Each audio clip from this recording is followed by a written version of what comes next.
Este anciano de 80 años de edad, Moisés, y no le dio un ejército ni le dio un tanque de guerra, le dio un bastón. Pero primero lo embistió con el poder de su espíritu. Jehová, Jehová, Jehová, el Dios del universo. Tremendo Dios. ¿Sabes que siendo un Dios todopoderoso, que a su palabra se puede crear planetas y universos? Y que con su palabra tiembla la tierra. Y que aun cuando Dios habla, Satanás obedece. Un Dios terrible, en el buen sentido de la palabra. ¿Sabes que ese Dios fuerte y todopoderoso, el Dios que hace lo imposible, lo hace posible? ¿Sabes que tiene una debilidad? Esa debilidad que ese Dios fuerte tiene se llama un alma contrita y humillada. Jehová no despreciará. Un corazón contrito y humillado conmueve a Dios. Lo conmueve. Y eso lo doblega. Aún sus castigos son condicionales. Y se lo aplicó a Nínive. Los iba a castigar por idólatras, porque habían casi colmado la copa de su paciencia, y Dios iba a actuar. Y mandó a un mensajero para amonestarlos. Y se arrepintieron por un tiempo, y Dios calmó su ira. Un corazón contrito y humillado, Jehová no despreciará mientras hay gracia. Mientras hay gracia. Terminando la gracia, ese Dios de amor y de paciencia acabará su paciencia, y entonces su ira no va a ser mezclada con benevolencia. La ira de un Dios ofendido caerá sobre el pecador que no se arrepintió. En ese Dios creo, en Jehová de los ejércitos. Me gustan sus nombres, sus títulos. Dios fuerte, Jehová de los ejércitos celestiales. Me gusta. Con un anciano de 80 años logró derrotar y castigar al imperio más poderoso del mundo en esa historia, en esa época, a Egipto. Y se habló de los triunfos de Jehová por generaciones. Incluso los filisteos temblaban cuando el pueblo de Dios llevaba al frente el arca. Y decían los filisteos en la época de Elí, que no saben lo que ese Dios hizo allá en Egipto, y que abrió el mar rojo y que destruyó a los egipcios. Ese Dios que traen al frente nos va a destruir. Eso creían los filisteos, eso lo sabían. Qué impresionante, ¿no? Esa historia de Elí está hermosa. Bueno, hermosa y triste. Hermosa porque Dios recupera el arca perdida por culpa de la rebeldía de su pueblo y la apostasía. Siempre ha habido apostasía. Desde Lucifer, el primer archiapóstata. Y en ese entonces Elí, sacerdote y juez del pueblo de Dios, había, como decimos nosotros, alcahueteado con sus hijos, Ovni y Finis, que eran sacerdotes también. No les llamó la atención. Incluso él le dice, yo había dicho, le dice a Elí, que yo estaría contigo por siempre, todos tus días. Estaría siempre delante de ti. Pero hoy digo, no más lo haga. ¿Por qué? Porque tú has permitido que tus hijos me ofendan. Así que retiro mi dicho. No estaré contigo. Tremendo fue. Habían tergiversado la ley de Dios. habían cobrado ofrendas muy elevadas, habían introducido fuego extraño al santuario, eran perversos. Y su padre Elí no los amonestó. Y dice el espíritu de profecía: ¿cuántos padres de familia son responsables de las blasfemias de sus hijos contra Dios? Porque no los han amonestado.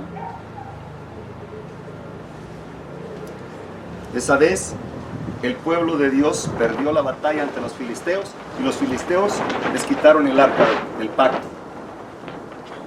Cuando ahí murieron los dos hijos de Elí, cuando Elí supo, cuando Elí se enteró,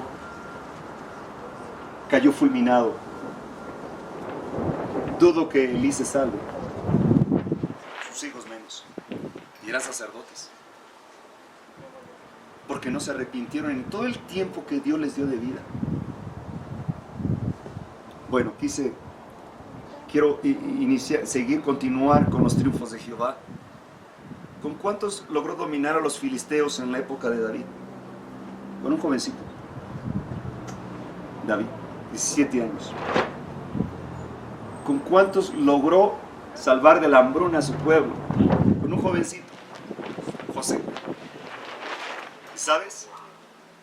Pareciera ser que Dios había abandonado a José. Y no sé si alguno de nosotros hubiera resistido la prueba que José resistió, porque primero, pues, lo venden sus hermanos, ¿no? Luego lo convierten en esclavo de Potifar. Luego lo acusan de un crimen de adulterio. Va a la cárcel por años. Y pudo haber dicho: Señor, pues, ¿de qué se trata? Tú me prometiste que yo te iba a servir y que tú me ibas a proteger y defender. Y ahora mira dónde estoy. ¿Sabes? Es necesaria la tribulación. Pablo dice que la tribulación produce paz. Y se los digo por experiencia. Si Dios no me diera tribulación en el pasado también, no estaría trabajando para Él. Tuve que pasar por un terrible zarandeo en la cual perdí familia, perdí posición económica, social en Estados Unidos. 25 años en Estados Unidos. Creo que llegué a la cúspide de mi carrera. Y de allá me tumbó. Al principio renegué. Ahora doy gracias. Doy gracias aún como hijo de mi madre materna, madre carnal. Cuando me castigaba, yo la aborrecía. Ahora doy gracias porque me reprendió con vara y nos disciplinó. Ahora doy gracias a mi madre. Tiene casi 100 años. Ya está en las últimas. Dios tenga misericordia de ella. Les manda saludos, por cierto. Es por eso necesario la disciplina. Y ahora Dios no pudo conseguir a 12 tribus cuando vino nuestro amado. Solo 12 discípulos. De hecho, el plan era que salieran de la iglesia establecida. La iglesia establecida, hablemos ahora del antiguo Israel, los odres viejos, no habían perdido de vista el plan de redención. Habían caído en tradición y costumbre, y eso es una táctica muy buena de Satanás, como dice Jueces 2:10, y se levantó otra generación que no conocía a Dios ni los milagros que Dios había hecho por Israel, y fueron tras los dioses de sus pueblos y adoraron a Baal y a Astarot. Y tú puedes decir: terrible, ¿no? Aquella generación, tremendo. Sí. Nos está hablando a nosotros. La Biblia se lee en tiempo presente, singular. Israel somos nosotros. Y nos está hablando hoy, porque la Biblia es un compendio de historias en proceso de cumplimiento, tiempo presente y lo que está por venir. Y narra y te advierte de lo que está por venir. Ya pasó. Lo que era es, y lo que fue será. No hay nada nuevo bajo este sol. Es impresionante. ¿Cómo no creer en la Biblia? Si todo se está cumpliendo al pie de la letra. Qué impresionante. Ahora esa iglesia establecida. Vamos a pensar esto. Nunca traten de memorizar los versículos de la Biblia. No funciona. También se los digo por experiencia. Por más que lo intenté, siempre pasaba de panzazo en la secundaria también. Y nunca pude memorizar. Hasta que Dios me zarandeó casi hasta la muerte. Casi hasta la muerte. Estaba a punto de morir. Y fue cuando en ese dolor, angustia, vitiligo, angustia extrema, que le pido a Dios que no me lo borre. Es un recordatorio del pacto que hice con Dios. Clamé a Dios. Y lo invoqué y le dije, si realmente existes y eres Dios, manifiéstate. Háblame. Tú que lo sabes todo. Te conocí en la casa de mi madre, pero solo a oídas. Mas no conocí el amor que dicen muchos que tienes. ¿Por qué hay tanta violencia en el mundo? Yo le estaba reclamando a Dios. Ahora me siento un vil torpe. Como Job, ¿no? Quien jamás blasfemó contra Dios. Sin embargo, tenía incertidumbre en que si realmente eres Dios, ¿por qué portándome bien me está pasando esto, no? Y Dios le dice, me gusta cuando dice, ahora varón, como hombre, ciñe tu lomo. Ahora yo pregunto y tú respondes. ¿Dónde estabas tú cuando puse los límites al mar, a los mares? ¿Dónde estabas tú cuando he sostenido los planetas en todo el universo sin que caigan al vacío?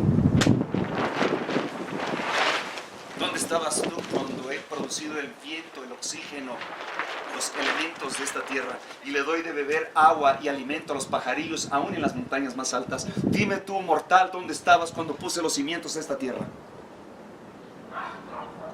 No, Señor, perdóname. A oídas te conocía. Ahora que escucho tu voz, te pido perdón.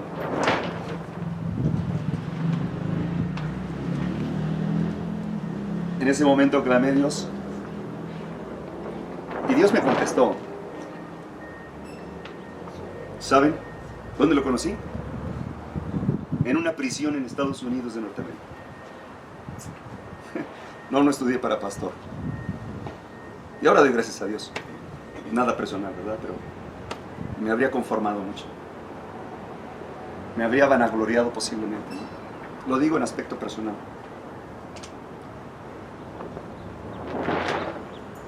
Jamás cometí un crimen. Jamás cometí un crimen. Ni una violación de tránsito, siempre las pagaba. Llevaba una conducta intachable ante el poder civil. Pero un día mi hermano carnal, el menor, me pidió un favor de transportar un bulto y resultó ser estupefaciente. Se acabó mi carrera. Se acabó. Y por eso clamé a Dios, Señor, no, ¿qué crimen cometí? Solamente le hice un favor a mi hermano y resultó ser malo esto. Se acabó todo. Perdí mi casa, perdí familia, perdí todo. Y en un calabozo oscuro, maloliente, clamé a Jehová de los ejércitos. Y le dije, si existes, háblame. Quiero escucharte. Tengo muchas preguntas para ti. No tengo con quién hablar. Pero si tú eres creador, podrás leer mi mente también.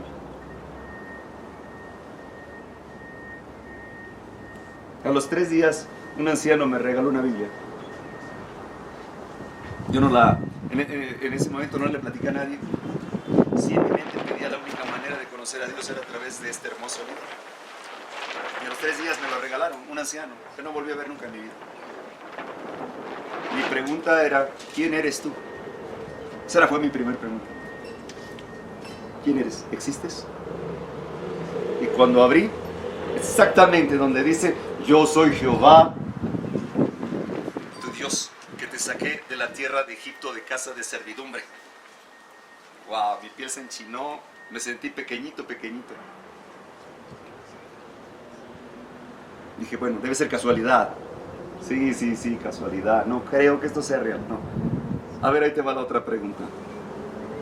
¿Qué debo hacer? Y el príncipe rico le pregunta, maestro, bueno, ¿qué bien haré para heredar la vida eterna? Tú sabes, guarda mis mandamientos. Dije, ya me volvió a contestar. Y así le hice preguntas, y preguntas, y preguntas. Y decidí conocerle en persona. Leer su libro. La primera vez que lo leí me sentí, fue complicado, muy complicado. Hasta que leí El camino a Cristo, el deseo de todas las gentes, el conflicto de los siglos y Patriarcas y Profetas. Entonces, cuánta luz. Vuelvo a leer las Escrituras y digo, ya entendí, Señor. Soy polvo. No soy nada. ¿Me has estado llamando para esta obra? Está bien. En ese tiempo, 2 años, fue mi escuela, mi preparación ministerial. Puro estudiar la Biblia y el Espíritu de Profecía. Al final, él, a través de visiones, me demostró el estado horrible de mi espíritu, con lepra. Me mostró mi naturaleza caída. Me mostró que lo que yo creí que era mi grandeza humana era polvo. Me humilló y doy gracias a mi Señor. Porque me recuerda mucho a Nabucodonosor, esos 7 años. A mí me dio 2 años. Ahí hice un pacto con mi Señor. Desde entonces platico con Él. Me he vuelto adicto a Él. Le amo. Sé que voy a morir. Ya me han intentado asesinar, tengo amenazas. Pero sé que un cristiano muere hasta que Cristo lo permita. Y le he dicho, Señor, va a ser un honor morir por ti. Porque tú un día entregaste a tu hijo, a tu único bebé, por nosotros. Y tus discípulos murieron por ti. Y he entendido que el que ama su vida la perderá, pero que la pierde por amor a Cristo la ganará para siempre. Y los pastores adventistas me bajaban del púlpito, daban la orden de bajarme de una manera muy humillante, en pleno tema, para avergonzarme. ¿Cómo lloré? Me duele cuando me acuerdo. Pero le he dicho a mi Señor que no le tome en cuenta. Salía con el conflicto de los siglos y la Biblia así. Y amonestaba a los hermanitos y les decía, Jehová de los ejércitos les ha mandado amonestar que no se crean a sus líderes, que la salvación es un asunto individual y personal con Dios. Lean la Biblia y el espíritu de profecía, no sigan tradiciones y costumbres, porque se van a perder, se van a acordar de estas palabras. Que Dios Altísimo les bendiga y no les tome en cuenta esto. Así que sea.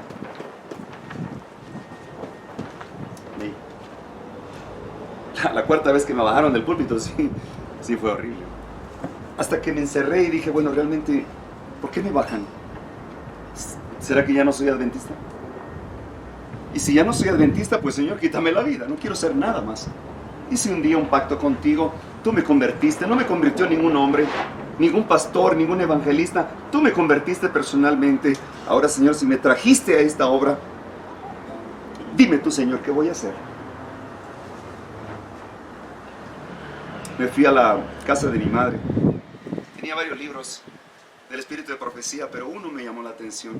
Mensajes Selectos, toma 1, página 238. ¿Qué será de los justos si sus pilares y fundamento fuera derrumbado? Si su fundamento fuera derrumbado, ¿qué sería de nosotros si nos borraran el fundamento de nuestra fe? Sería cambiada nuestra religión.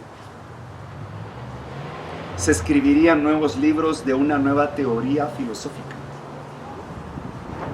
Se crearía un nuevo sistema. Se tendría menos en cuenta al sábado y al Dios que lo creó. Los fundadores de este sistema irían a los lugares más lejanos y no permitirían que nadie se oponga en su camino. ¡Wow! Señor, nos cambiaron la religión. ¿Quién y desde cuándo? Así que dije, a ver, si tú le preguntas a un adventista, aparte de la segunda venida de Cristo y del sábado, ¿qué es lo que dice el adventista del séptimo día? Eso quiere decir, aparte de la segunda venida de Cristo y del santo sábado, aparte de esto, ¿qué es lo que te hace de la fe adventista del séptimo día? ¿Qué te mueve? Como Pablo se lo predica a los Gálatas. Oh Gálatas insensatos, ¿quién los convenció? ¿Quién los intimidó? ¿Quién los hipnotizó para creer a otro evangelio? Y no es que haya otro evangelio, es que algunos han salido y lo han pervertido. Oh Gálatas insensatos, habiendo creído a la verdad y movidos por el Espíritu, ¿ahora os conformáis por los rudimentos carnales? Díganme esto, ¿qué fue lo que los movió a ser adventistas del séptimo día? Dice Pablo. Pregunta. ¿Qué te movió a ser adventista? ¿Una herencia? ¿Herencia de la fe? ¿La religión que te la heredaron? Quizá porque fue el primer evangelio que se te habló después de que vivías en un error. ¿Qué te movió a ser de la fe adventista del séptimo día? ¿Por qué aceptaste a Cristo en tu vida?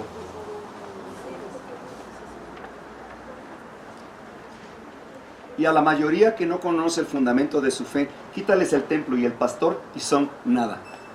Son ovejas perdidas. ¿Por qué? Porque no conocen a Cristo. Conocer a Cristo es morir al yo diariamente y duele. Porque el artífice maestro, cuando te va poniendo el cincel, duele cuando te va arrancando la tradición, la costumbre, la vanidad, el yo te lo va arrancando poco a poco y te aferras a otras pasiones carnales y eres movido a veces por placer o placeres y de pronto tienes que abandonarlos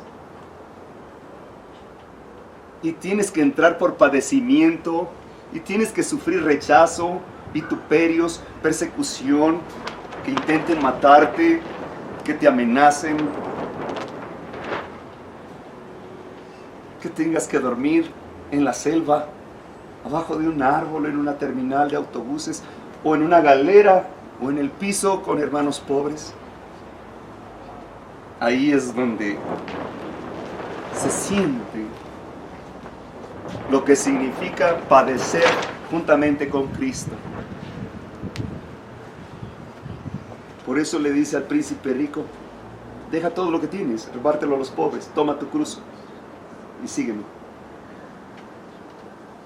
Seguir a Cristo no es cosa menuda, de veras, no es una cosa menuda, es algo serio, porque tienes que renunciar a todo. Y la gente no está dispuesta a renunciar a todo. La gente de pronto ha creado una agenda en la cual, a ver, en muchas agendas está la casa de tus sueños, el carro de tus sueños, la esposa o el esposo de tus sueños, los hijos de tus sueños, ¿no? Unos ahorros, unos viajes, quizá la carrera o la jubilación. Pero no aparece Cristo en tu agenda. Me refiero a ganar almas para Cristo. Y muchos creen que eso es para los predicadores. No, dice el Espíritu de profecía que todos los redimidos tienen sus coronas cuajadas de estrellas. Son las almas que a Cristo llevaste. Y dice que el que menos tenía estaba conforme. Pues ¿cuántas tendría para estar conforme? ¿1000? ¿Qué tal 500? Oye, eso me preocupa a mí. Me preocupa a mí. Porque de pronto siento que no tengo ningún alma para Cristo. Y siento que no he hecho nada.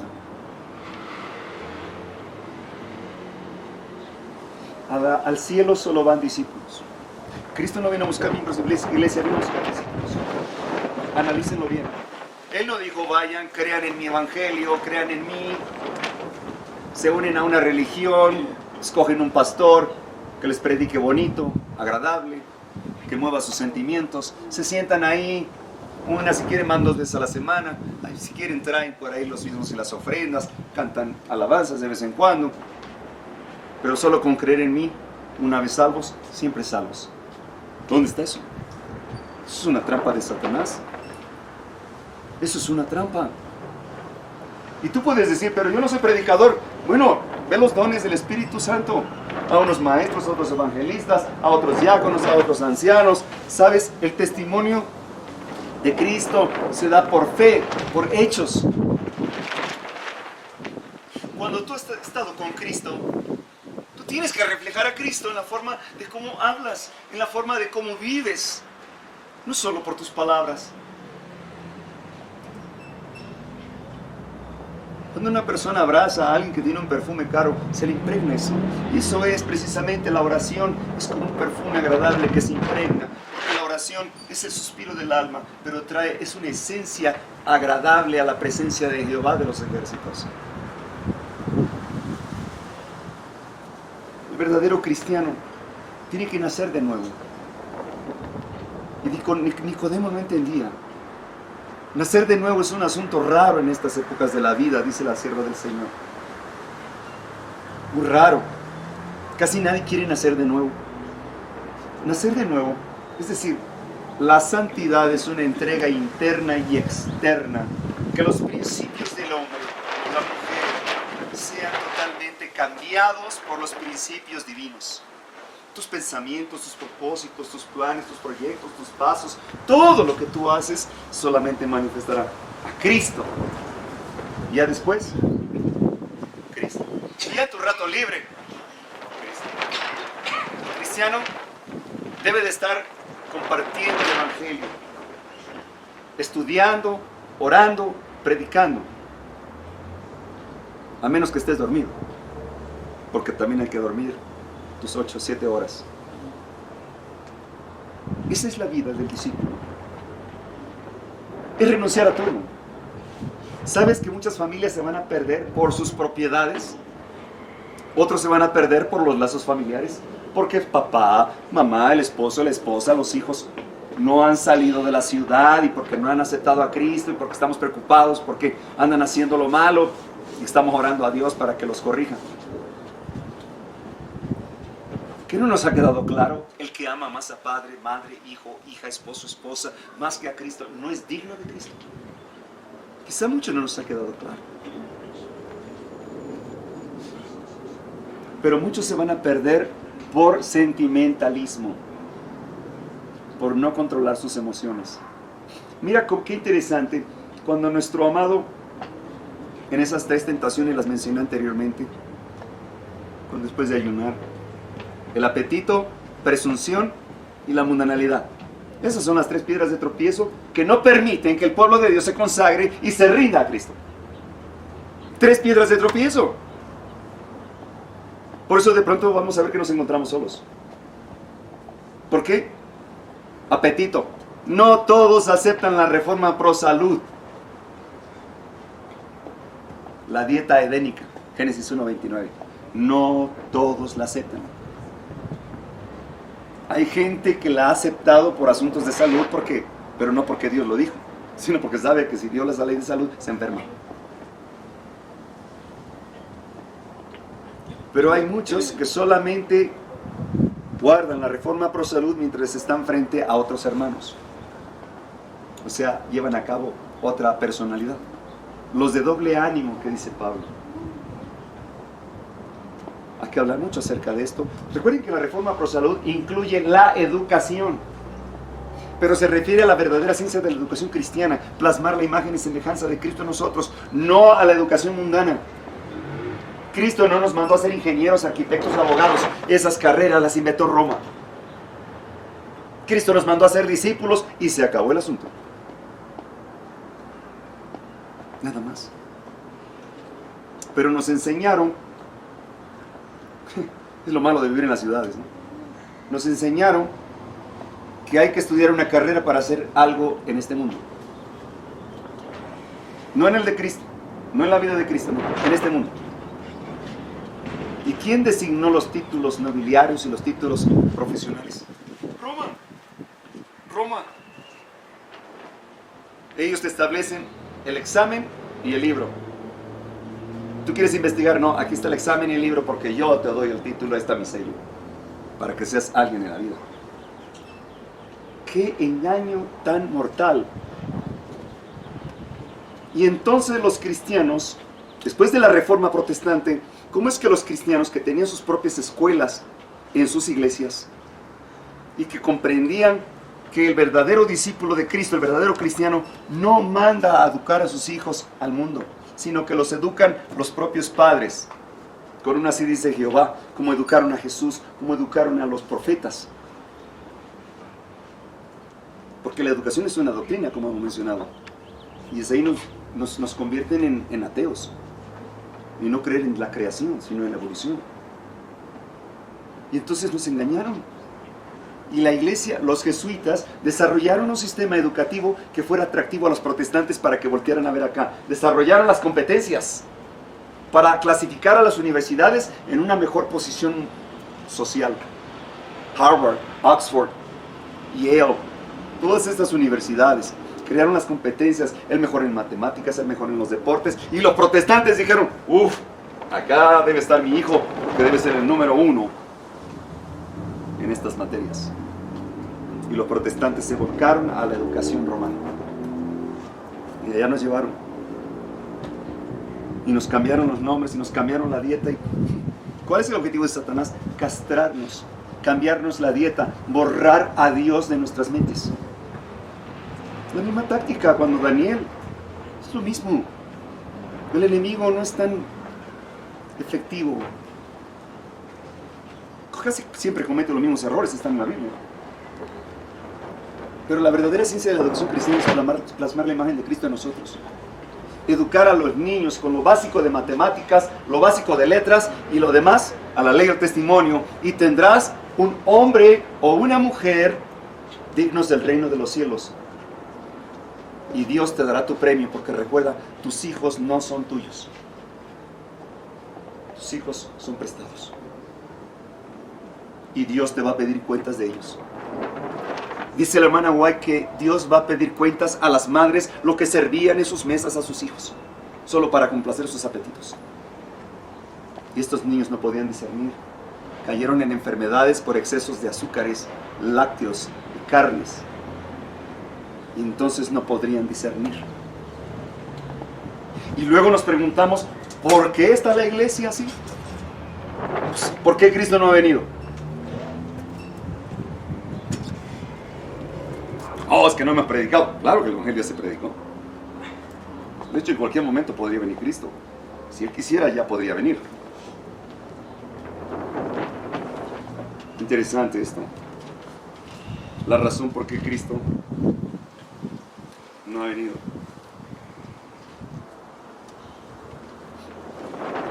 Eventos de los últimos días. No le voy a decir la página para que lean todo. Cristo espera con deseo anhelante la manifestación de sí mismo en su iglesia. Recuerden que la iglesia del cielo tiene que ser similar a la iglesia de la tierra. Me refiero a la de Cristo. No hay modas, no hay cambios. Hay que hablar mucho acerca de esto porque... Sí, Señor. ¿Sabes que la mayor parte de los matrimonios no están casados en la iglesia? Aguas, ¿eh? No estoy hablando de nadie personalmente. Si a alguien le quedó el saco, póngaselo. Son amonestaciones, por eso no volteo a ver a nadie. La mayor parte del pueblo de Dios en este movimiento no está casado en la iglesia. Yo no sé, sí, no volteo a ver a nadie. Porque luego dicen, no, el hermano me la tiró a mí. Yo no sé, ni conozco la vida de nadie. ¿Qué es lo que hace el católico? ¿No deberíamos tener celos? ¿Celo de Dios? Los católicos se casan en su iglesia y luego se van con el César, ¿no? Se casan ante el César, ante el poder civil. ¿Qué es lo que hace el pueblo de Dios? Nomás ante el César. ¿Por qué? Porque le teme más al César. Y ante Dios, no. Él ya sabe que ya cumplí con el César. Pero Dios dice, da al César lo que es de César y de lo que es de Dios. ¿Dónde está el matrimonio ante Dios? Señor, te amo. Ajá. Tremendo, hermanos. Cuando el carácter de Cristo sea perfectamente reproducido en su pueblo, entonces vendrá Él para reclamarlos como suyos. Todo cristiano tiene la oportunidad no solo de esperar, sino de apresurar la venida de nuestro Señor Jesucristo. Me encanta. Si todos los que profesan el nombre de Cristo llevaran fruto para su gloria, cuán profundamente se sembraría en todo el mundo la semilla del Evangelio y rápidamente maduraría la gran cosecha final y Cristo vendría para recoger su precioso grano. No solo hemos de esperar la venida del día de Cristo, sino apresurarla. Apresurarla. ¿Cómo lo vamos a apresurar? Naciendo de nuevo y proclamando las buenas nuevas a otros. Las buenas nuevas de salvación son un don que Dios te da, no para que lo guardes, como los judíos se sitiaron en murallas, sino para que lo compartas, para que tu vecino sepa que conoces a Cristo, o el taxista, o el compañero de trabajo. Quizá nunca lo conozcan porque nunca hablamos de Cristo. Mira algo interesante. Esto sí duele, hermanos. Pero perdón, no busco agradar a nadie, sino a mi Señor Jesucristo. Y por amor a ustedes, mi Dios les manda a decir esto. Muchos de los que oigan el mensaje, la inmensa mayoría, no creerán la solemne amonestación. Muchos serán hallados desleales a los mandamientos de Dios, que son una prueba del carácter. Los siervos de Dios serán llamados fanáticos. Los ministros aconsejarán al pueblo a no escucharlos. Noé recibió el mismo trato cuando el Espíritu de Dios lo impulsaba a dar el mensaje, ya fuera que los hombres lo oyeran o no. Se nos ha dado gran luz respecto a la ley moral de Dios. Esta es la norma del carácter. Oigan, yo creo que Dios insiste en que sepamos que el carácter tiene que ser cambiado.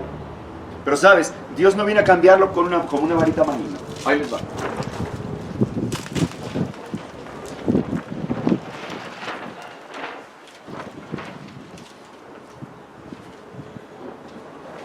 Hermanos, esto sí duele. Si queréis ser santos en el cielo, primero debéis serlo en la tierra. Los rasgos de carácter que acaricias en esta vida no cambiarán en virtud de la muerte o de la resurrección. Saldréis de la tumba con la misma disposición que manifestasteis en vuestro hogar y en la sociedad.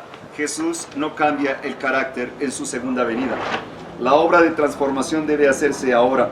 Nuestra vida diaria determina nuestro destino. Debemos arrepentirnos de nuestros defectos de carácter y vencerlos mediante la gracia de Cristo, y debe formarse un carácter simétrico mientras estamos en este periodo de prueba, a fin de que seamos idóneos para las mansiones de arriba. Cristo no cambia el carácter en su segunda venida. Es una responsabilidad de cada uno de nosotros. Es por medio de nuestra voluntad y la gracia de Cristo, invocando a su Espíritu Santo para que nos ayude cada día a despojarnos del yo. Porque Dios no puede edificar sobre un hombre o una mujer que tienen sabor al yo. Porque yo se apellida egoísmo, celos, envidia, malas palabras, venganzas. Así se apellida yo no va al cielo, yo se queda aquí, y yo está manipulado por la carne, y la carne es débil. La carne es débil y la puede manipular Satanás para poder mancillar el espíritu.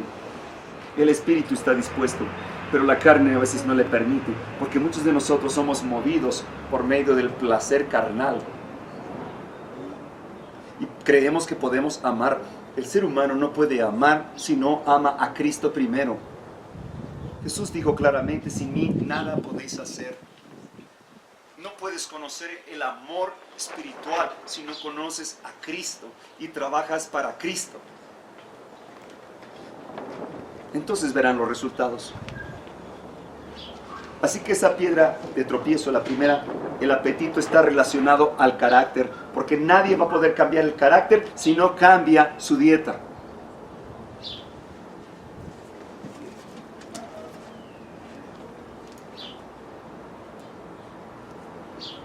Está fuerte. Consejo sobre régimen alimenticio. ¿Por qué es que algunos de nuestros hermanos que ministran manifiestan tan poco interés en la reforma pro salud? Es porque la instrucción sobre la temperancia en todas las cosas se opone a su práctica de complacerse a sí mismos. En algunos lugares esta ha sido la gran piedra de tropiezo. No lo dije, escrito está. En la tarea de hacer que el pueblo investigue, practique y enseñe la reforma pro salud. Hermanitos, mis amados, ustedes van a ser grandemente bendecidos y van a ser atraídas las almas de Cristo aquí a ustedes, hasta que ustedes inicien con el brazo derecho del mensaje de los tres ángeles, la reforma pro salud. Ningún hombre debe ser consagrado como maestro del... Oigan, esto está fuerte, ¿eh? Ningún hombre debe ser consagrado como maestro del pueblo mientras su propia enseñanza o ejemplo contradiga el testimonio que Dios ha dado a sus siervos para que presenten con respecto al régimen, porque esto traerá confusión. Su falta de consideración por la reforma pro salud los descalifica para presentarse como mensajeros del Señor. Aquellos que están violando las leyes de salud no están descalificados por Dios para ser mensajeros del Señor. Y aquí también dice que aquellos que oran por los enfermos, si están violando las leyes de salud, sus oraciones no son escuchadas.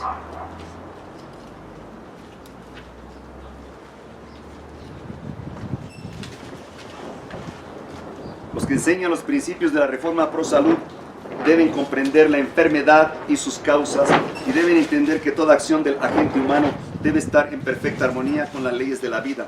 La luz que Dios ha dado con respecto a la reforma pro salud es para nuestra salvación y la salvación del mundo.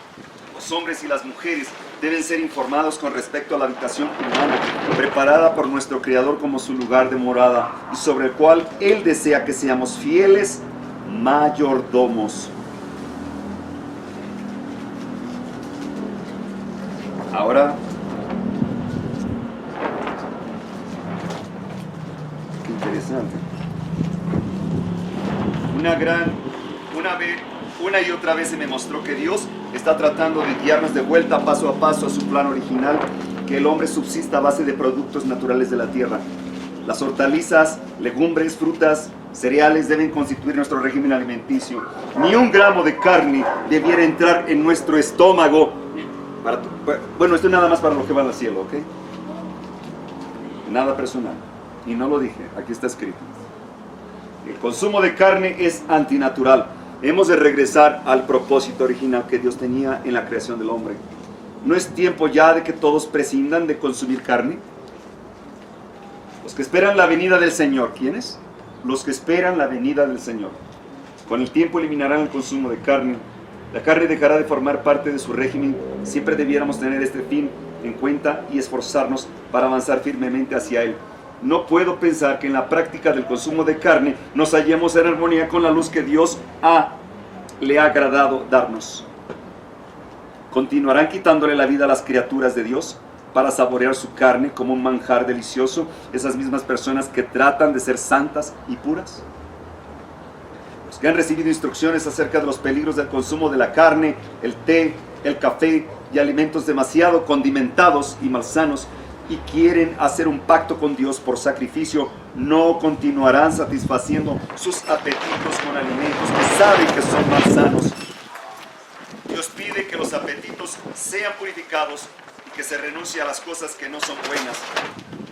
Esta obra debe ser hecha antes que su pueblo pueda estar delante de él como un pueblo perfecto.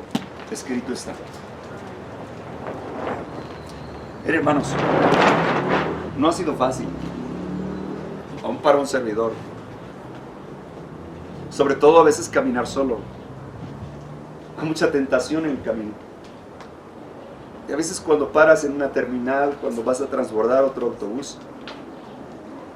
Pero me miran raro cuando les digo que solamente quiero por lo menos frijoles, un jitomate, una cebolla y un aguacate. vean raro. Un día una señora tenía, ¿qué tenía? Pollo en no sé qué, jitomatado y frijolitos. Y le dije, por favor, nada más deme los frijolitos y una ensaladita de jitomate y cebolla. Y si tiene un nopalito asado, me lo comeré como un bistec. ¿Y saben qué dijo la noble señora? Dice, ay, hijo, te regalo la piernita de pollo. Dije, no, señora, gracias. No como seres que tienen ojos y se mueven y se movían antes. No los como. Por salud quiero vivir más tiempo saludable. ¿Cómo está eso? Y ahí empieza a preguntarme y bueno, empiezo a decirle, ¿no? Nos ven raros. Pero eso no es malo, que nos vean raros. Así veían a Noé, a Moisés. Así veían a los discípulos, ¿no? Diferentes, totalmente diferentes. Es decir, somos aislados del mundo. Por eso en Génesis 3.15, donde empiezan las profecías, Génesis 3.15, y pondré enemistad entre la serpiente y la iglesia, entre ti y la mujer. Enemistad. Es decir, hoy en día la iglesia se parece mucho al mundo. Come como el mundo, viste como el mundo, actúa, celebra como el mundo. Y no distingues cuál es la iglesia de Cristo. Enemistad significa separados del mundo. ¿Y dónde terminan esas profecías? En Apocalipsis 14, del 6 al 12, durante el mensaje de los 3 ángeles. Me encanta Dios, me gusta cómo plasma todo con el ABC, como piedritas y palitos, y nos enseña el camino, amigo. Pero pues tienes que leer la palabra. ¿Cómo crees que te va a llegar por arte de magia? No es así. Hay que hablar mucho de la reforma pro salud que incluye la educación.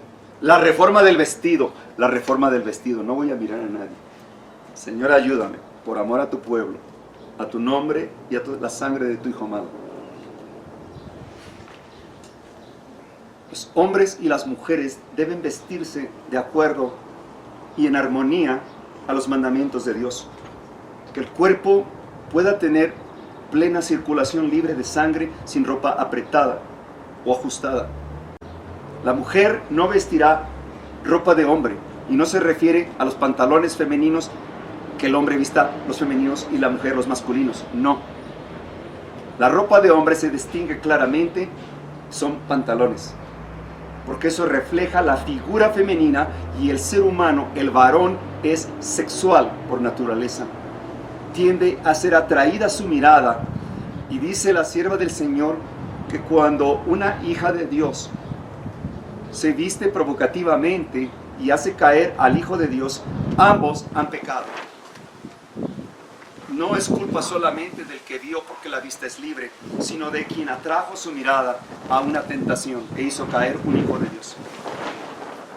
Hay que hablar de la reforma del vestido. Muchos solamente se visten, me ha tocado ver, solo así en sábado.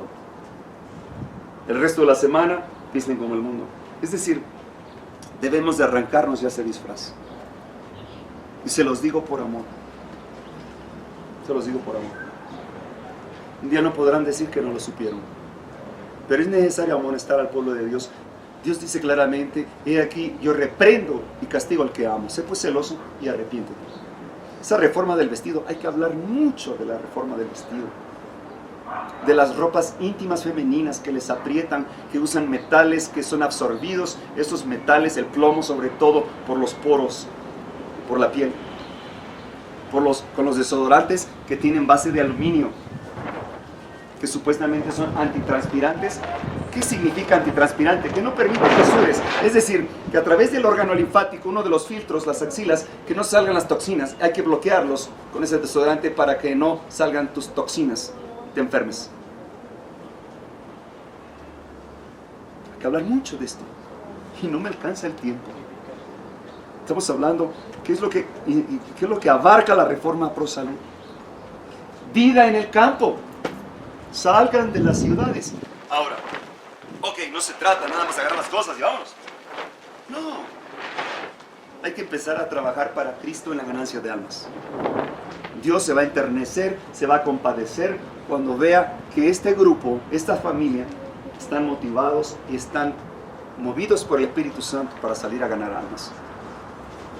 Reproduzcan lonas, folletos, pancartas, anuncien al mundo, letreros que despierten conciencias, que adviertan al mundo sobre la marca de la bestia y el sello de Dios. Inviertan recursos en la reproducción de folletos pequeños también, de reproducir Éxodo 31 del 12 al 17, de reproducir Ezequiel 20, versículo 12, versículo 16, versículo 20, de reproducir el mensaje de los 3 ángeles de Apocalipsis 14, de reproducir los 10 mandamientos con el nombre de Jehová en vez de Señor, Jehová. Y sábado, no día de reposo. Inviertan en eso, hermanos. Hay que trabajar a descansar a la tumba. Dios nos ha llamado aquí como obreros, dignos mayordomos del Evangelio de Cristo. Y en esos libros, Camino a Cristo, El conflicto de los siglos, El deseo de todas las gentes, pongan atrás la dirección y el contacto, porque van a querer que personas, ¿dónde predican así? Repartan discos con el libro del Espíritu de Profecía, discos en audio, ya aunque está pasando de moda, memorias, USB, un porta con bocinas. Inviertan en eso, repártanlas a las personas que están interesadas, no a cualquiera, solo las personas que les interesa su salvación y que quieran saber de Cristo en audio, libros del Espíritu de Profecía, para que despierten. Inviertan en eso, pónganse a trabajar en la obra. Lonas en los caminos, en los vallados, lugares donde la gente pueda ver, personas que puedan prestarnos una pared que no está muy usada. No hay que violar la propiedad privada, no hay que rayar tampoco propiedad federal. Quizá las rocas, como los partidos políticos, las pintan de blanco y ahí ponen sello de su promoción. Nosotros, sello de Dios, marca de la bestia, sobre las piedras. Y pedir permiso a los que tienen un terreno baldío, poner un letrero ahí, mantas, algo así. Tenemos, gracias a Dios, un letrero en la costera Miguel Alemán, cuando vayan para allá en Acapulco, a unas cuadras del Zócalo, se llama la playita esa Tlacopanocha. A un lado, donde está el club de yates, lo van a ver ahí, 7 metros por 7 metros. Qué hermoso, espectacular, que señala el sello de Dios como el sábado y la marca de la bestia como la ley dominical, citas bíblicas y un letrero que dice: una ley dominical viene disfrazada de cambio climático. Cuando el Senado, entre paréntesis, el hombre, pisotee la ley de Dios y llame al mundo a una ley dominical, entonces las plagas de Jehová de los ejércitos caerán sobre este planeta. Marca de la bestia, señal del papado. Sello de Dios, Jehová de los ejércitos. Ahí está el letrero. Qué hermoso. Contempla ahí, mucha gente pasa, me dicen, y le sacan fotos. Les llama la atención.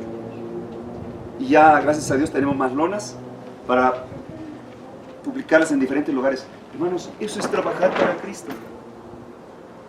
Y no es solamente por ganar el cielo, sino porque amas a Cristo. Eso es importante.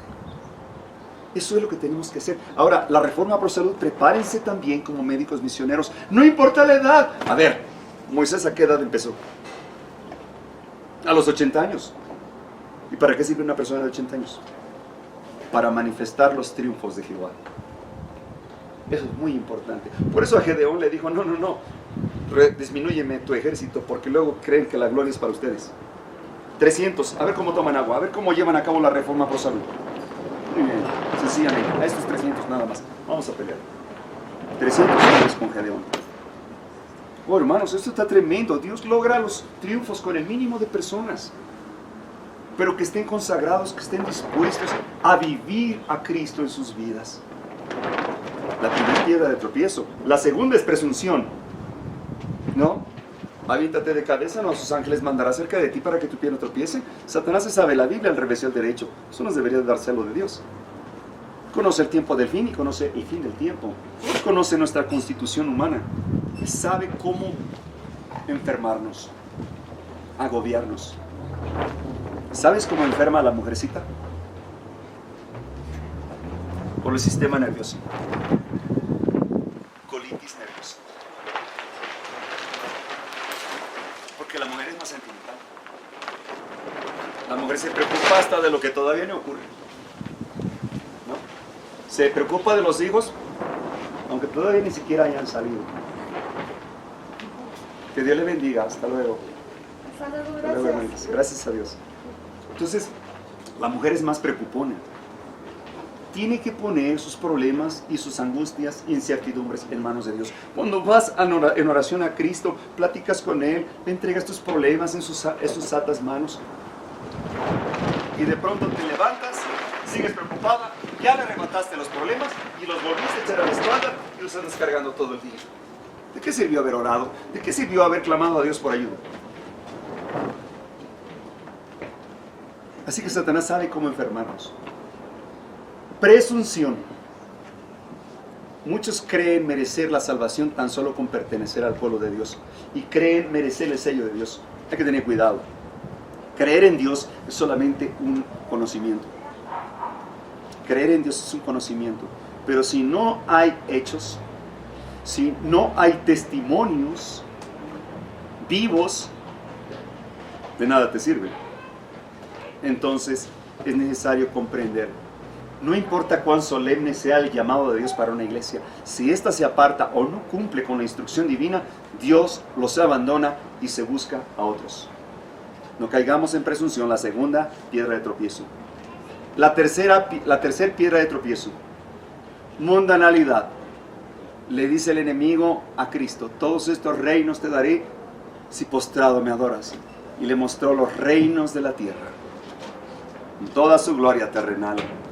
Y Jesús contestó siempre con un escrito está: solo a tu Dios adorarás y a Él obedecerás. Apártate de mí, Satanás. Esto representa que el pueblo de Dios en los últimos días viviría una densa mundanalidad.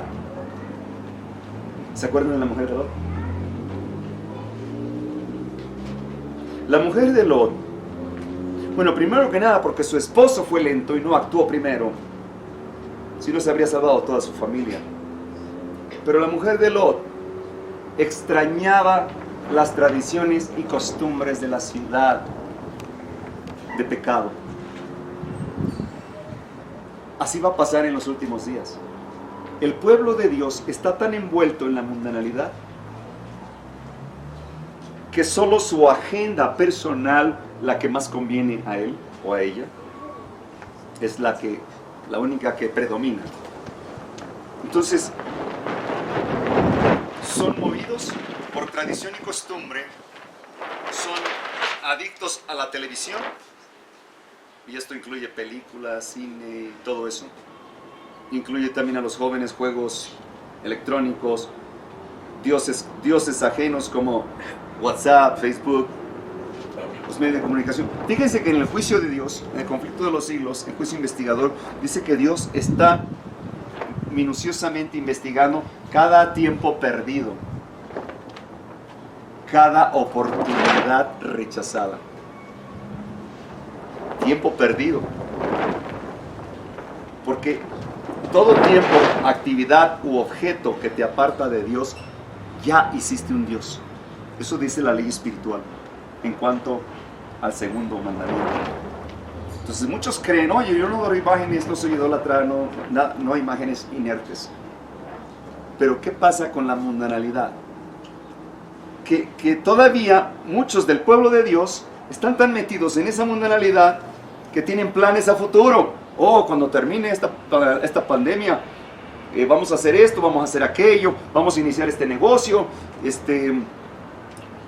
vamos a salir de viaje, vamos a hacer estos planes. Ya no hay tiempo. Y en esto de la Agenda 2030 está... Ahí les va. Hablemos de esto, porque es muy importante entenderlo, por qué tenemos que salir de las ciudades y por qué Estados Unidos está en Apocalipsis 13. Y bueno, no vamos a poder ver esto porque al final de cuentas la luz no nos ayuda. Pero vamos a hacerlo a capela. Dice Mateo 24:15, en la cual nos detuvimos hace un momento ahí. Cuando veas la abominación desoladora de la cual habló el profeta Daniel, el que le entienda. ¿Qué es la abominación? Bueno, ya sabemos que la desolación es destrucción. Pero vamos entonces a preguntarle a Jehová de los ejércitos. Ezequiel 8.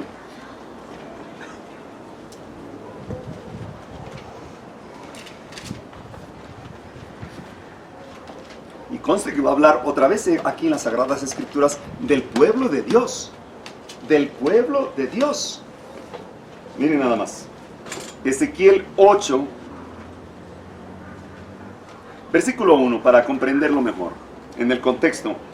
Y aconteció en el 6.º año, en el mes 6, a los 5 del mes, que estaba yo sentado en mi casa, y los ancianos de Judá estaban sentados delante de mí. Recuerden, los ancianos de Judá. Y ahí cayó sobre mí la mano del Señor Jehová. Y miré, y he aquí una semejanza que parecía de fuego. Desde donde parecían sus lomos para abajo, fuego, y desde sus lomos arriba parecía como resplandor, como la vista de ámbar. Y aquella semejanza extendió la mano y tomóme por las guedejas, o sea, por el cabello. Y el Espíritu me alzó entre el cielo y la tierra y llevóme en visiones de Dios a Jerusalén. Se refiere al Jerusalén espiritual. Recuerden, en Romanos 8, Romanos 2 y Romanos 9 dice claramente que no es israelita, que no es judío el que nace en el territorio, sino el que lo es por el Espíritu. Por lo tanto, nosotros somos Jerusalén espiritual. A la entrada de la puerta de adentro que mira hacia el norte, donde estaba la habitación de la imagen del celo, la que hacía celar. ¿Qué tiene que ver eso de el celo, la que hacía celar? Yo no sé si ustedes saben o han escuchado algunos campesinos, sobre todo en el campo, un lenguaje campirano, donde se dice que cuando los animales, la hembra entra en celo, porque ya quiere aparearse, ya es su ciclo de apareamiento, entonces entra en celo. Tiene que ver entonces con el mismo celo, dice la imagen del celo, la que hacía celar. Y saben, desde la época de Babilonia, pasando por todos los imperios, aún llegando a Roma papal, esa imagen del celo está plasmada a través de monumentos como estatuas, fuentes de agua, espero no ser explícito, ¿no? Al buen entendedor, pocas palabras. Las fuentes de agua representan también imágenes sexuales. Igual el obelisco y el círculo que está al pie del obelisco, que está en la plaza de San Pedro, que por cierto la trajo Calígula en el año 38, 39, por ahí, la trajo de Egipto, que representa también el falo del hombre y también el círculo, el asunto de la mujer, ¿no? Es simplemente Satanás va a promover, o ya está promoviendo, que el sexo libre sea un estilo de vida. Y sabes que muchas avenidas de Estados Unidos, sobre todo Nueva York y Washington, fueron edificadas o estructuradas de una forma arquitectónica como un símbolo sexual. Quisiera tener, bueno, hoy es sábado, no podría, pero más adelante, si tenemos la oportunidad, preferiría que tampoco hubiera niños, pero es una aberración terrible, incluso estadios deportivos, avenidas principales, aún en el Capitolio, las avenidas tomadas desde una toma satelital son imágenes sexuales, varoniles y femeninas. Y esto es una perversidad porque aún en la Capilla Sixtina hay plasmadas imágenes de estas, del celo. Y aquí que allí estaba la gloria de Dios de Israel, como la visión que yo había visto en el campo. Y díjome, hijo de hombre, alza ahora tus ojos hacia el lado del norte. Alcé mis ojos hacia el lado del norte. Y aquí el norte, junto a la puerta del altar, la imagen del celo en la entrada. Y díjome entonces, hijo de hombre, ¿no ves lo que estos hacen, las grandes abominaciones que la casa de Israel hace aquí para alejarme de mi santuario? Abominaciones, mas vuélvete aún y verás abominaciones mayores. Y llevándome a la entrada del atrio, y miré, y he aquí en la pared un agujero. Y díjome, hijo de hombre, cava ahora en la pared, y cavé en la pared. He aquí una puerta, y díjome, entra y ve las malvadas abominaciones que estos hacen allí. Entré pues y miré, y he aquí imágenes de toda serpiente, animales, las imágenes de todo tipo. ¿Escucharon bien? Porque el segundo mandamiento dice, no te das imagen de nada que esté en el cielo, ni abajo en la tierra, ni abajo en las aguas. Dice claramente, nada. Y aquí está diciendo de animales, de abominación, y todos los ídolos de la casa de Israel, que estaban pintados en la pared alrededor, y delante de ellos estaban 70 varones de los ancianos de la casa de Israel. Tenían un incensario. Versículo 13, díjome después, vuélvete aún, verás abominaciones mayores que hacen estos. Llevóme la entrada a la puerta de la casa de Jehová, que está al norte, mujeres que estaban allí sentadas endechando a Tamuz. Endechar significa cantar endechas en loor a Tamuz. Sí. Luego me dijo, ¿no ves, hijo de hombre? Vuélvete, verás abominaciones mayores que estas.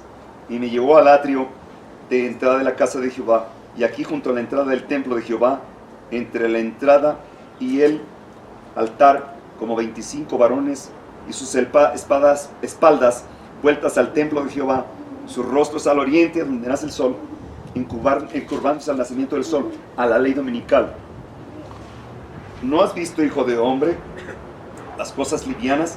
Hermanos, podemos hablar todavía de Ezequiel 9 también, porque están ligados, muy estrechos.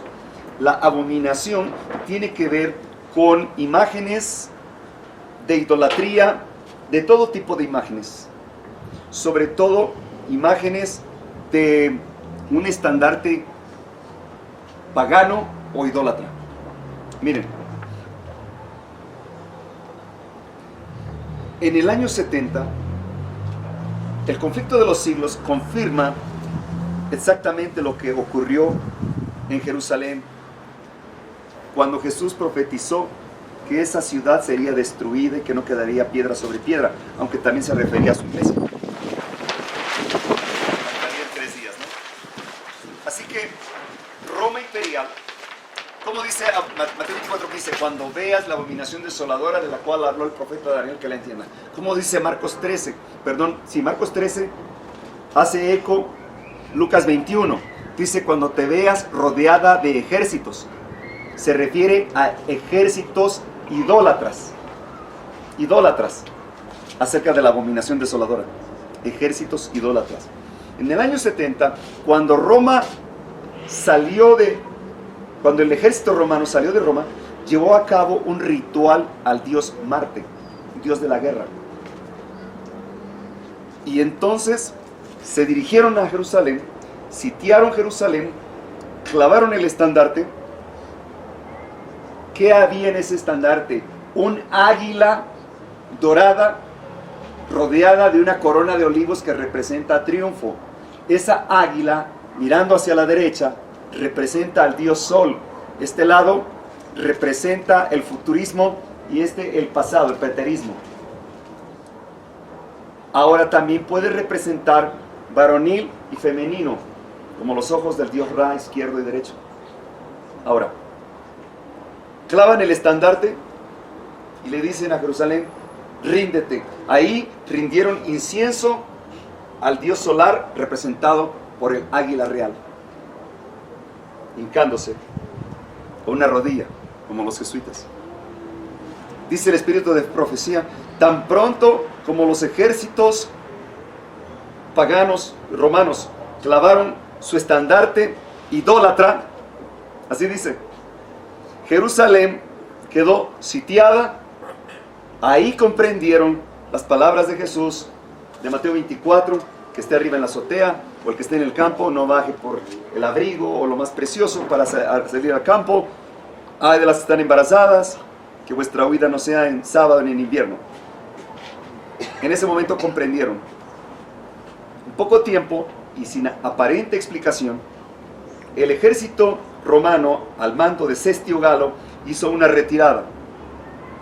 Y entonces fue la oportunidad. Los judíos dijeron, Dios está con nosotros, nos están huyendo, vamos. Abrieron las puertas, los persiguieron.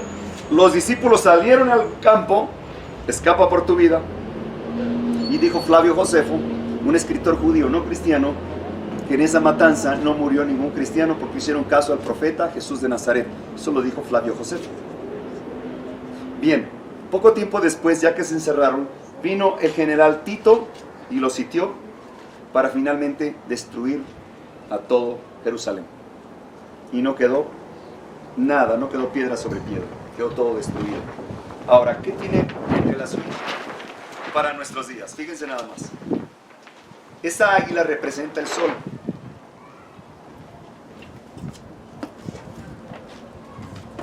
En el billete del dólar, en la parte trasera, en la parte derecha, hay un águila, exactamente, que está de frente así, se ve que está mirando a la derecha. ¿Sabían ustedes? Voy a tratar de localizar esta cita aquí de la abominación desoladora. Eso es muy importante. Que Medo-Persia tenía un águila como estandarte,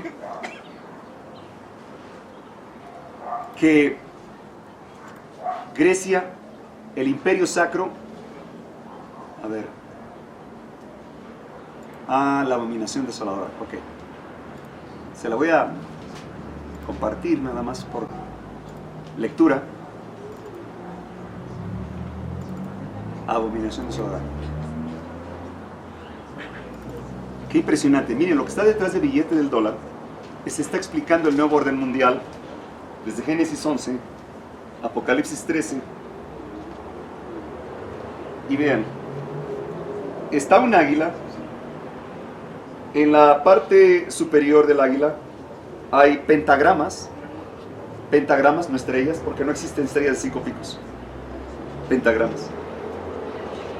Y si siguen una línea pueden formar 2 pirámides en interacción masculino-femenino y forma la bandera de Israel, que es un hexagrama. En Amós 5:26 Dios condena a esta estrella, dice que representa al dios Moloch y Kium, la estrella de vuestros ídolos que vosotros hicisteis, le dice. En la parte inferior, en una garra tiene 13 flechas y luego 13 olivos. Representa que lograrían ellos la paz por medio de las guerras. Luego, dice, tiene 32 plumas en un lado, 33 en la otra ala, que representa también los rangos masónicos, 32 y 33, los más altos. ¿Saben ustedes que Rusia tiene en su escudo un águila bicefálica como la UNAM? Esa águila bicefálica representa al dios Janos, o reencarnación de Tamuz y Nimrod. O Nimrod y Tamuz, perdón. Y también representa el control sobre el futuro y el pasado. Y Rusia tiene esa misma águila como la UNAM, que es un símbolo masónico jesuita. Ok, en el billete del dólar, seguimos hablando de él. Hay círculos, y en esos círculos, en las partes laterales, existe la cola de cascabel. Está la cola de cascabel. Esto representa a Satanás. Y está forrado por telarañas. En el escudo circular, donde está la pirámide incompleta, tiene 13 líneas de ladrillos que representan a la sociedad civil. En la parte superior, Anut Coeptis, que significa aceptada por él, empresa aceptada por él. Y luego en la parte inferior, Novus Ordo Seclorum, nuevo orden secular. Luego aparece One, el número 1. Eso, ahorita vamos a hablar del 1. In God we trust. En principio, cuando fue establecido este sistema monetario, las reservas federales, decía originalmente In God we trust. Nosotros confiamos en el poder. Pero después quitaron la L y se quedó, porque había protestas que quitaran la L. Y se quedó In God we trust, pero ellos le llaman así al arquitecto del universo, refiriéndose a Luzbel. Al frente del dólar, en la parte frontal, en el número 1, del lado superior derecho, hay una curva en el número 1, pero hay como un aro, y en la curva de ese aro, si ustedes logran ver con una lupa, hay un búho.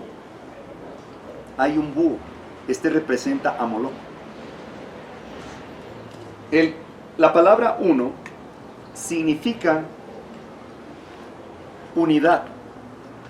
Por eso la edificación de la Liga de Naciones, la ONU,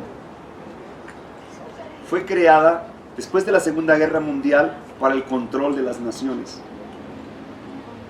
Y dice en Génesis 11, 6, nada los detendrá de lo que han pensado hacer.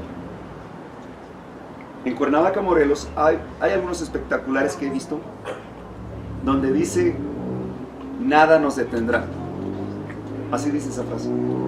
Y todo lo relacionas con todo esto, dice, bueno, ahí vienen en camino, ¿no? Ahora, esa águila es muy importante comprenderla. Medo-Persia tenía un águila como su escudo. El imperio griego, un águila bicefálica.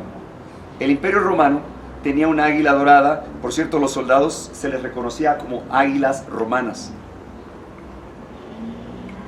El imperio bizantino, águila bicefálica. Reyes católicos de España, un águila con escudos simbólicos. Sacro Imperio Católico, águila bicefálica con coronas, y también sus alas están cubiertas, están rellenas de escudos. Escudos de los caballeros templarios, caballeros de Malta, caballeros rosacruces, caballeros de Colón, etcétera, etcétera, etcétera. Todo tipo de caballerías. Ahora bien, dice Deuteronomio 28:47. Deuteronomio 28:47. Por cuanto no serviste a Jehová tu Dios con alegría y con gozo de corazón, por la abundancia de todas las cosas, servirás tanto a tus enemigos. Versículo 49. Jehová traerá contra ti una nación de lejos, del extremo de la tierra, que vuele como águila.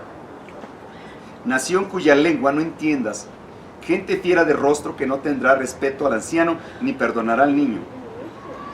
Versículo 52.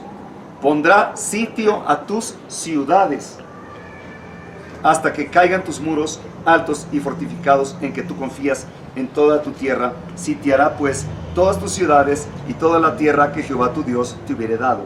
Parece que se escribió hoy.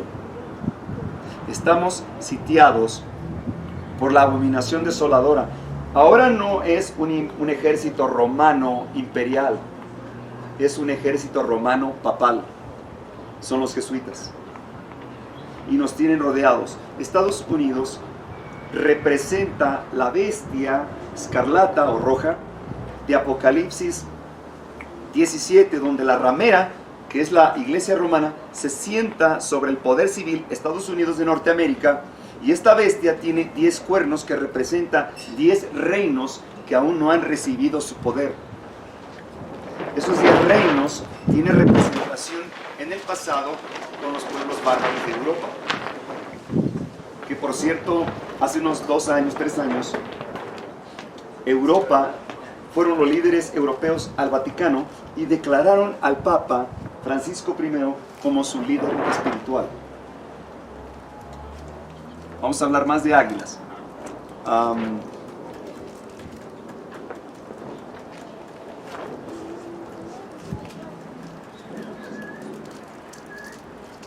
Hace rato hablábamos de Joe Biden.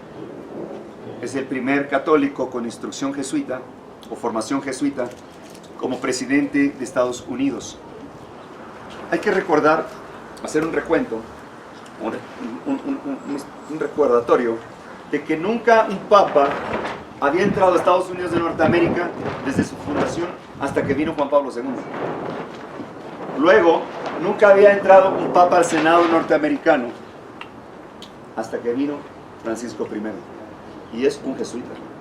Recuerden que los jesuitas están representados por las águilas, la abominación desoladora, porque ellos representan a los templarios y en este caso al ejército romano, porque los jesuitas son el ejército del Vaticano, y esa es la abominación desoladora de la cual habló el profeta Daniel. Entonces el Papa finalmente, Francisco I, entra al Senado continúa presionando su encíclica climática dominical sobre los líderes mundiales. Hermanos, estamos frente al cumplimiento de la profecía. Ahora, en la Agenda 2030 con 17 objetivos, el objetivo es que para el 2030 ya estén todas las naciones, los seres humanos, controlados a nivel esclavitud, pero esclavitud literal. Ahorita la tenemos en forma simbólica. ¿Por qué simbólica? Porque muchos tienen una propiedad, una casa, y creen que es de ellos. Por eso es simbólica. Pero no es de ellos. Deja de pagar el predial y vas a ver de quién es la casa. El auto, deja de pagar la tenencia y vas a ver de quién es el auto. Por eso te digo, es simbólico, la propiedad. Pero van a ser confiscados. En el momento en que se entere el poder civil que nosotros estamos reuniéndonos en casa, violando la ley de contingencia COVID-19, violando la ley federal de asociación religiosa y culto público, entonces nos considerarán como criminales, un delito federal, y estarán confiscando nuestras propiedades. ¿Se dan cuenta que bien se siente no tener nada? Por eso los discípulos se deshicieron de sus cosas, porque dijeron, no queremos nada en esta tierra, porque solamente nos atan. Y eso es lo que va a enfrentar el pueblo de Dios en los últimos días. Bien, en este control total, por cierto, ya es un delito predicar el mensaje de los 3 ángeles. Y lo dice el artículo 8, inciso 3 de la Ley Federal de Religiones, donde dice, no debes de hablar mal de ninguna religión. Ahora defíneme el concepto de mal, ¿no? O sea, ¿qué es mal? O no critiques, porque la Biblia dice, amonéstales por sus pecados que están cometiendo. Y tenemos fundamento, no estamos criticando, estamos amonestando de lo que ha hecho Roma en el pasado y lo que está haciendo y lo que va a hacer todavía contra el pueblo de Dios.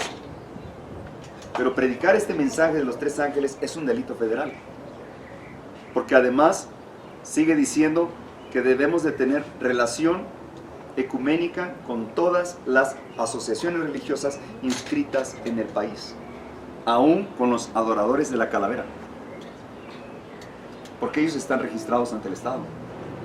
Y entonces en las reuniones ecuménicas van los Hare Krishna, todo tipo de espiritistas, van los adoradores de la muerte, están registrados también, todos. Y sabes, cuando vean que nosotros no estamos participando, entonces se va a decretar que somos una amenaza contra el Estado, porque van a venir calamidades, y en esas calamidades nos van a culpar de esas calamidades diciendo que por culpa de nosotros, desobedientes civiles que no queremos guardar el domingo, Dios está enojado y está soltando calamidades. Y la gente nos va a culpar, nos va a hacer responsables de esas calamidades. Entonces, todo se está cumpliendo al pie de la letra, pero no todas las religiones van a ser perseguidas. Solo aquellos que guardan los mandamientos de Dios y tienen la fe de Jesús. Y les insto, hermanos, en el nombre de mi Señor Jesús, pónganse a cuentas con el Eterno. Creo que tienen suficientes manos, cerebros, brazos, pies, para poder activar una obra evangelística lo más pronto posible. Si gustan, también nosotros nos ofrecemos, por si algunos de ustedes quieren irse a preparar con nosotros como médicos misioneros. A estas alturas solamente hay 2 trabajos, 2 escuelas, 2 iglesias, 2 alfolíes, el de Cristo y el del mundo, o sea, el del diablo. Así de claro. Y tenemos que prepararnos. ¿Sabes? Quizá no todos puedan ir al mismo tiempo, pero muchos lo que hacen es, unos grupos traen médicos misioneros que ya se han preparado, y entonces los tienen en casa hasta todo un mes. Y luego absorben todo lo que aprendieron. Todo lo que aprendieron. Ya no tienen que ir a institutos. De hecho, los discípulos nunca fueron a instituciones. Y nosotros no nos consideramos una institución tampoco. Somos, llamémosle, un hogar cristiano que tiende a ayudar a enfermos, no importa su religión, sin fines de lucro. Solo recibimos donativos para no ser fiscalizados. Porque si tuviéramos una lista de precios, entonces el Estado nos caería y nos fiscalizaría y nos sometería a la ley civil. Y ese es un grave problema. Por eso no somos institución como asociación civil. Nos consideramos simplemente un hogar cristiano. Eso es todo, que vive de donativos. Y donativos no son ingresos, según la ley federal de impuestos. Hasta eso debemos comprender. Entonces, es necesario, y al final de cuentas, si gustan venir todos, pues vengan todos. Dios proveerá. Gracias a Dios ahorita tenemos, miren, quiero grabar esos testimonios. Tenemos una hermana que se llama Carla, que fue monja por 25 años en Estados Unidos, en varios países en Estados Unidos. Y ¿sabe qué interesante? Ella abrazó este mensaje, un día me habla por teléfono y me dice, hermano, pero no tengo a dónde ir. Dije, ¿cómo? Y entonces, ¿a quién está hablando? Al lugar donde se va a venir. Está con nosotros, gracias a Dios, ahorita es médica misionera y atiende varios casos de enfermos también.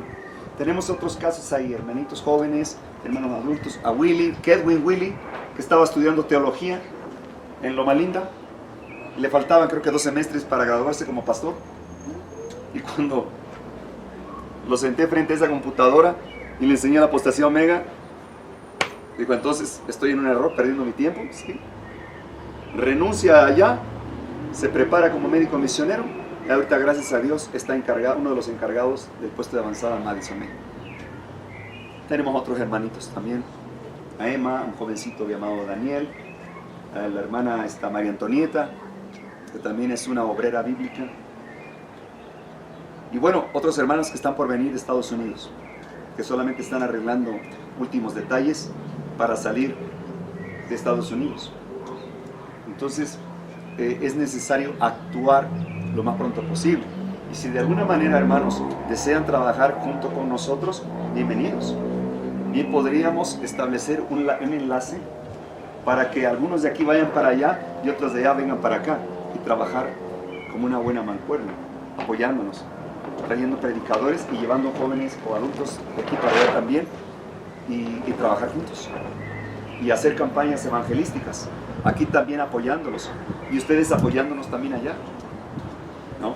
Tenemos en la agenda, primero Dios, para la última semana de abril, nos han abierto la puerta templos pentecostales y también la Secretaría de Salud nos pide que llevemos temas de salud a personal médico, personal, estudiantes de medicina, y que si es posible, algunos maestros sugieren que llevemos el camino a Cristo a niños de primaria. Nunca lo habíamos escuchado eso, nunca. Resulta que el hermano Carlos Aguilar, que es un guatemalteco, maestro catedrático, jubilado, que gracias a Dios tiene una imprenta, ustedes saben a lo que me refiero, ¿no? ¿Qué es lo que podemos trabajar ahí?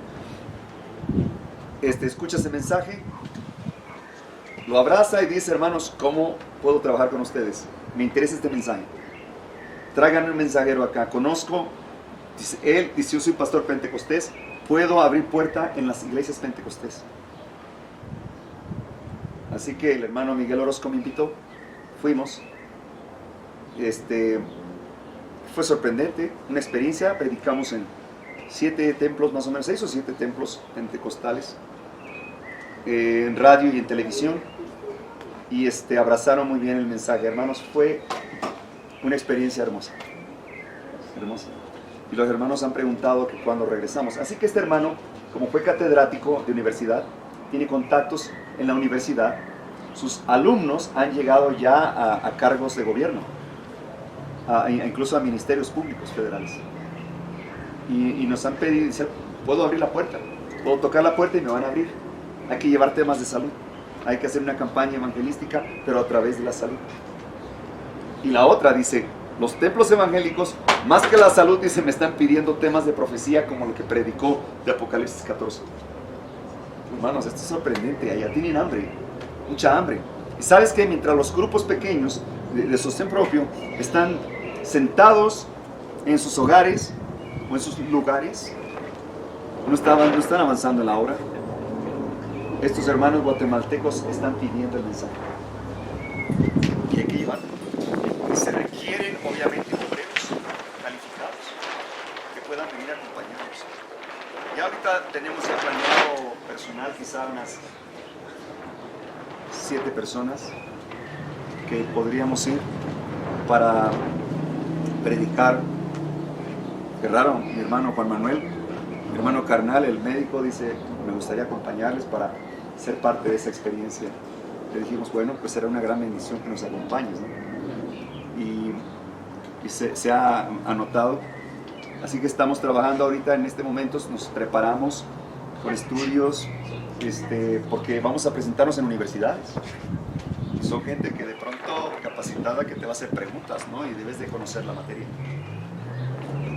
Y esto es hermoso. Solo estamos pensando en que llegue esa fecha para poder accionarnos. Así que, hermanos, hay mucha necesidad en muchos lugares. Pero ¿sabes cuándo no vamos a avanzar? Cuando estamos enfocados en nuestras labores cotidianas. Y eso dice, como en la época de Noé, muchos van a estar metidos, absortos en sus trabajos, en sus asuntos personales, en sus escuelas. Y van a ser sorprendidos. Y ya no es tiempo de un trabajo secular. Bueno, ¿ustedes creen que no me hubiera gustado en un tiempo anterior tener un trabajo secular y formar mi propia empresa? Claro. Viviendo en el mundo, pues las cosas mundanas se disciernen mundanamente, ¿no? Pero las cosas espirituales se disciernen espiritualmente. Así que decidí discernirlas espiritualmente. Y conforme se está cumpliendo la profecía, digo, ya no hay tiempo, se acabó. Y el Papa nos ha puesto 9 años ya, que es cuando se cumple la Agenda 2030. 9 años. Esto está en proceso. Viene la siguiente pandemia, ¿eh? Y vienen nuevas sorpresas. El reseteo económico. Y van a desaparecer muchos ahorros y jubilaciones. Y van a hacernos, como lo leí antes, depender del gobierno. Y el gobierno es quien nos va a mantener. Pero una vez dándonos manutención al pueblo, va a exigir leyes aún atentar contra nuestra conciencia. Por lo tanto, hermanos, les hago un llamado en el nombre de mi Señor Jesucristo. No es casualidad que estemos aquí. Seguramente Dios ha escuchado sus oraciones y desea que les haga la invitación. Serán bienvenidos si gustan venir con nosotros a trabajar, a prepararse, que se vengan un tiempo a capacitarse, a trabajar con nosotros. Qué hermoso es y qué difícil al principio sembrar una hortaliza. ¿Sabes que el trabajo más digno del hombre es ser campesino? Qué hermoso es estirar la mano y comer una hortaliza, como si Dios te lo pusiera ahí con su mano, ¿no? El brócoli, los pepinos, las lechugas, los jitomates. Eso es hermoso. Y es cuando más agradeces a Dios. Ese es el libro de texto, la naturaleza. Él nos enseña cómo es que Él produce todos los alimentos y todo lo que nos rodea. Y estamos trabajando en bombeo de agua. Gracias a Dios tenemos nuestro propio manantial ahí. Hasta que Dios diga. Pero es al principio difícil para alguien que vive en la ciudad. De pronto te vas al campo y dices, oye, ¿y dónde está la internet, no? ¿Y dónde están los amigos? ¿No? ¿Y dónde está la fiesta? Y es ahí cuando el ser humano se enfrenta con la realidad, ¿no? Bienvenido a la realidad que Cristo te ofrece, donde tienes que renunciar a todo. A las modas, a la vanidad, a las pasiones, a las tradiciones y la costumbre. Entonces, pero hermanos, vale la pena esforzarse. Vale la pena, de veras. Y ahora creo que encontré el oficio más hermoso del universo. Ganar almas para Cristo. Es hermoso dormir tranquilo, despertarte tranquilo clamando a Dios y buscando dónde más vas a ir a compartir la palabra del Señor. Así que, hermanos, hay que orar por este plan. Ustedes esta noche hagan un pacto con Dios. Diga, Señor, argentinos, cómo actuar ya. Pero Satanás va a venir a poner muchas trampas. Les va a decir que sus deudas no las pueden abandonar. Les va a decir que no pueden abandonar su agenda porque ahora de qué van a vivir. Les va a poner mucha controversia en sus mentes. Y muchos matrimonios van a romperse. Porque se van a dar cuenta que realmente no tienen los mismos propósitos. Y se han unido en yugo desigual. Sus matrimonios van a llegar incompletos. No todas las familias van a llegar completas. Van a llegar hijos sin padres, esposos sin esposas o viceversa. Pero van a llegar los que tienen que llegar. Y nos vamos a sorprender. No van a llegar los que pensamos que iban a llegar. Y llegarán los que pensamos que no iban a llegar también. Va a haber sorpresas. Muchas sorpresas. Lo más impresionante es que vamos a encontrarnos allá, primero Dios, si logramos, a Nabucodonosor, ¿verdad? A Daniel. Tremendo profeta Daniel. Pablo. Qué mensajero tan valiente. Nehemías. Wow, tantos. Esther.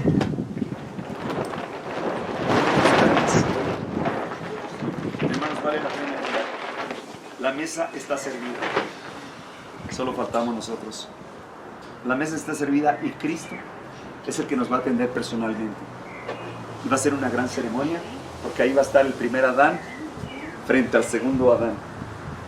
El primer Adán de magnífica estatura y porte firme. Y Eva, un poquito más baja que él. 5 metros, ¿no? Adán. Casi el doble de nosotros. Lo que pasa es que a través del tiempo y el pecado nos hemos ido degradando.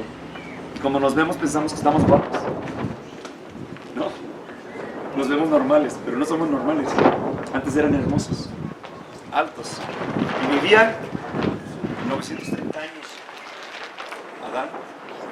Matusalén 969. Así que a través del pecado el ser humano fue degradándose y acortando su longevidad. Y hasta el día de hoy, que realmente, si viéramos a aquellos antepasados, nos sorprenderíamos. Y ahí va a estar entonces esa gran ceremonia, cuando el segundo Adán, Cristo, representando al segundo Adán, le entregue el reino recuperado. Y cuando el primer Adán ve sus cicatrices, y le pregunta, ¿quién te hizo esas cicatrices? Jesús va a decir, unos amigos, pero ya pasó. Cuando le ponga la corona, el primer Adán va a decir, no la merezco, yo la perdí. Cristo lo va a abrazar con ternura, lo va a levantar, le va a colocar su corona y lo va a abrazar. Qué hermosa ceremonia. Y si logramos llegar, vamos a contemplar. Ahí van a estar los grandes héroes de Dios, Jeremías, Isaías. Oh, hermanos, que Dios les bendiga. Tenemos que llegar. ¿Ok? Así que hagamos planes. Vamos a cerrar con un himno. Y después...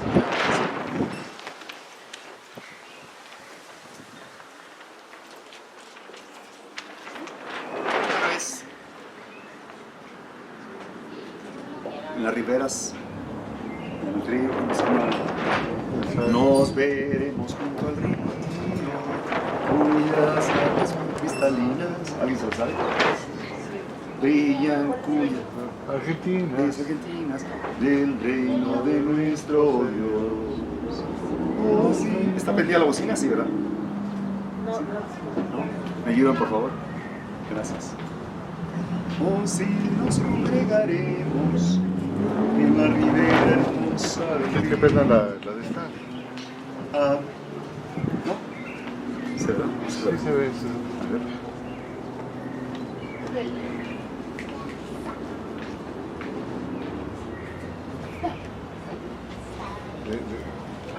Seguimos